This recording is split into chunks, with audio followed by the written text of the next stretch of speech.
ओम नमः शिवाय। हर हर महादेव। आज अपने सुनेंगे श्रीमद् भागवत गीता जी का 13वां अध्याय और उसका महात्म्य। श्रद्धा भाव से सुनते रहिए। बोलो श्री कृष्ण भगवान की जय हो। श्री कृष्ण जी अर्जुन से कहने लगे कि हे कुंती पुत्र, यह शरीर क्षेत्र कहलाता है। इसके जानने वाले को क्षेत्र कहते हैं। संपूर्ण क्षेत्र में क्षेत्रज्ञ मुझे जान। क्षेत्र और क्षेत्रज्ञ का जो ज्ञान है, मेरे मत से वही ज्ञान है। वही क्षेत्र कैसे रूप का है, उसमें कौन कौन से विकार होते हैं, उसकी उत्पत्ति किस प्रकार से हुई और क्षेत्र का क्या प्रभाव है, ये सारी बातें संक्षेप से कहता हूँ, सुनो। अनेक ऋषियों ने अनेक प्रकार के छंदों में इसको बताया है। वेदों ने पृथक पृथक इसका वर्णन किया है और हेतु वाले ब्रह्मसूत्र पदों करके भी यह ज्ञान निश्चय किया गया है। पंच महाभूत अहंकार, बुद्धि, अव्यक्त प्रकृति, 10 इंद्रियों, मन तथा 5 इंद्रियों के विषय तथा इच्छा, द्वेष, सुख दुख, संघात, चेतना, धृति, इनके समूह संक्षेप में क्षेत्र और क्षेत्रज्ञ के यही विकार हैं।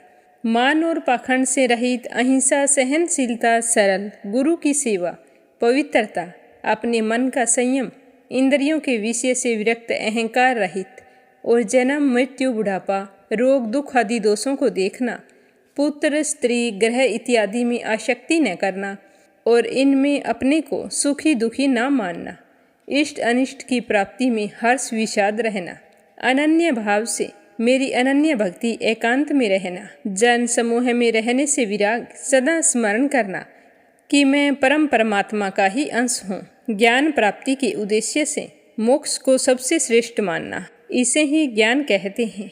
इससे जो भिन्न है वह अज्ञान है। अब ज्ञेय का स्वरूप वर्णन करते हैं, जिसको जानकर मनुष्य मोक्ष को प्राप्त होता है। वह आदि रहित, बड़ों से बड़ा, अकथनीय होने से सत ही कहा जाता है और ना ही असत कहा जाता है। सब उसके हाथ और चरण हैं, सब और नेत्र, सिर और मुख है, सब और कान है। वही जगत में सबको घेरे हुए स्थित है।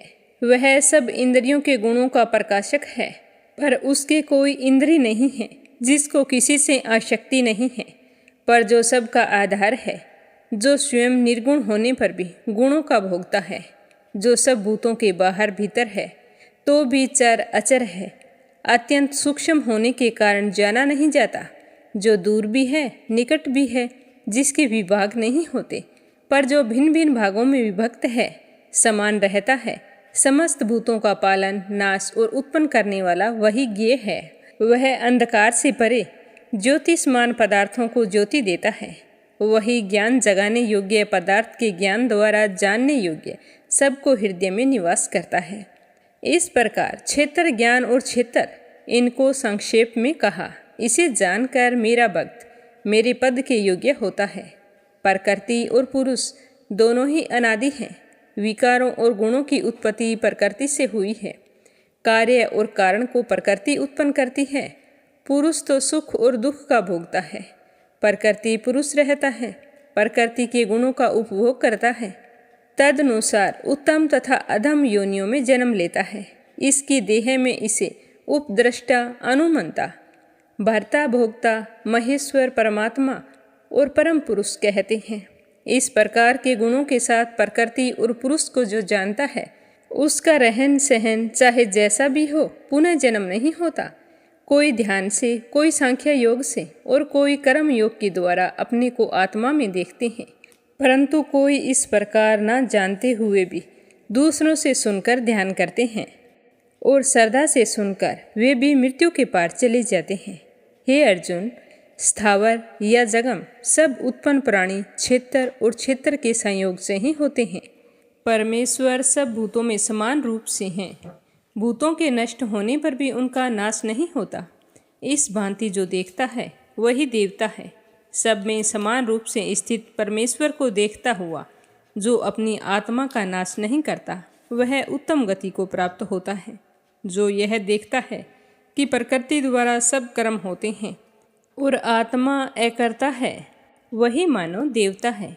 जब वह भिन्न भिन्न भूतों को परमेश्वर के बीच एक रूप देखता है और उसी प्रकार से उनका विस्तार देखता है, तब वह ब्रह्मा को प्राप्त होता है। हे कुंती पुत्र, अनादि और निर्गुण होने से परमेश्वर अव्यय है।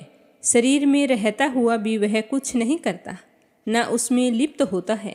जैसे आकाश सर्वत्र व्याप्त होने पर भी किसी से नहीं मिलता, उसी भांति देह में सर्वत्र व्याप्त यह आत्मा भी इसमें लिप्त नहीं होती।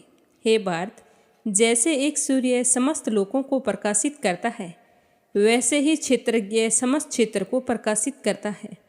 जो लोग ज्ञान दृष्टि से क्षेत्रज्ञ का भेद तथा भूतों की प्रकृति देखकर मोक्ष का उपाय जान लेते हैं, वे परम पद को पा लेते हैं। तो यह था श्रीमद् गीता जी का 13वां अध्याय। अब अपने सुनेंगे इसका महात्म्य। बोलो लक्ष्मी नारायण की जय हो। श्री हरि विष्णु भगवान बोले कि हे लक्ष्मी, आज मैं तुम्हें गीता जी के 13वें अध्याय का महात्म्य सुनाता हूँ। ध्यानपूर्वक सुनना। दक्षिण नगर में हरि नाम का एक नगर था। वहाँ एक व्याभिचारिणी स्त्री रहती थी। व्याभिचार करती, मांस मदिरा खाती। एक दिन की बात है कि वह एक पुरुष से मिली और उससे कहा कि मैं तुमसे मिलना चाहती हूँ, और मिलने का स्थान भी उसे बता दिया कि अमुक स्थान पर मैं तेरे से मिलने आऊँगी, तुम वहाँ पर चलना।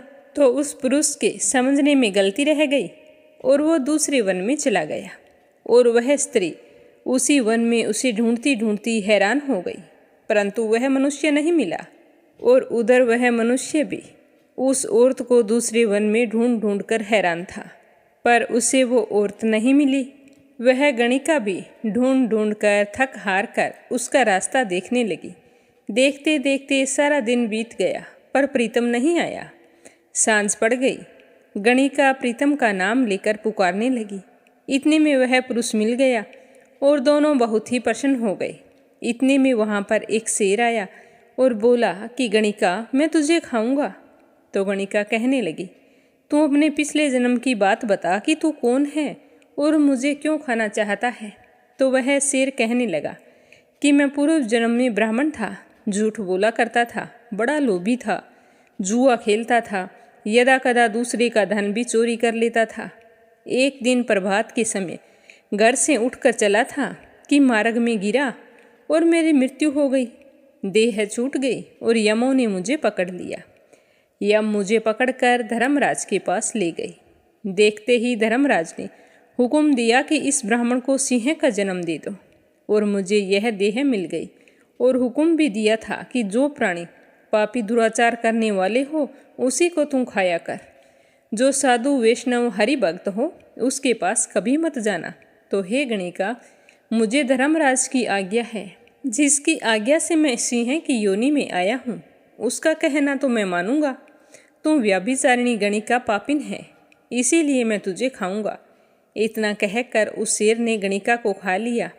तब यम धर्मराज के पास उस गणिका को लेकर गए तो धर्मराज ने हुक्म दिया कि इसको चांडाली का जन्म दे दो। तो श्री नारायण जी कहते हैं कि लक्ष्मी, उसने गणिका की देह त्यागी और चंडाली की देह पाई।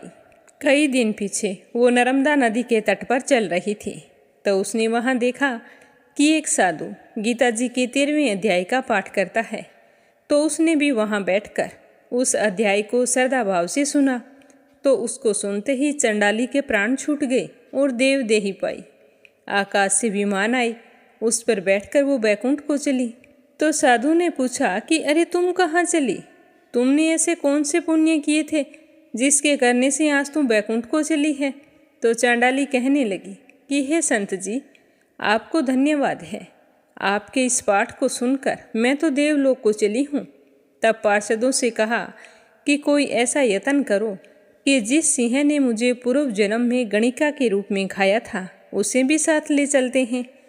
तब साधु से प्रार्थना करने लगी कि हे संत जी, गीता जी के एक श्लोक के पाठ का फल उसके निमित्त दे दो, जिससे उस शेर का भी उद्धार हो जाए। तब उस संत ने गीता जी के पाठ का फल उस शेर को दे दिया, तो उसकी देह छूट गई। दोनों ने देवदेही पाई और विमान पर चढ़कर बैकुंठवासी हुए और परम धाम को प्राप्त हुए। तब श्री नारायण जी ने कहा कि हे लक्ष्मी, यह 13वें अध्याय का महात्म्य है। जो भी श्रद्धा भाव से पढ़ता है, मन में पूरी प्रीति होती है, उसका फल तो कहा ही नहीं जा सकता। और अनजानवश कोई पढ़ ले या सुन ले तो परम धाम को प्राप्त होता है। तो यह था गीता जी का 13वां अध्याय और उसका महात्म्य। समाप्त होते ही कमेंट बॉक्स में श्री कृष्ण भगवान की जय हो, विष्णु भगवान की जय हो जरूर लिखें। आज के लिए बस इतना ही। कल मिलेंगे अगले अध्याय के साथ। आप सभी खुश रहें, तंदुरुस्त रहें।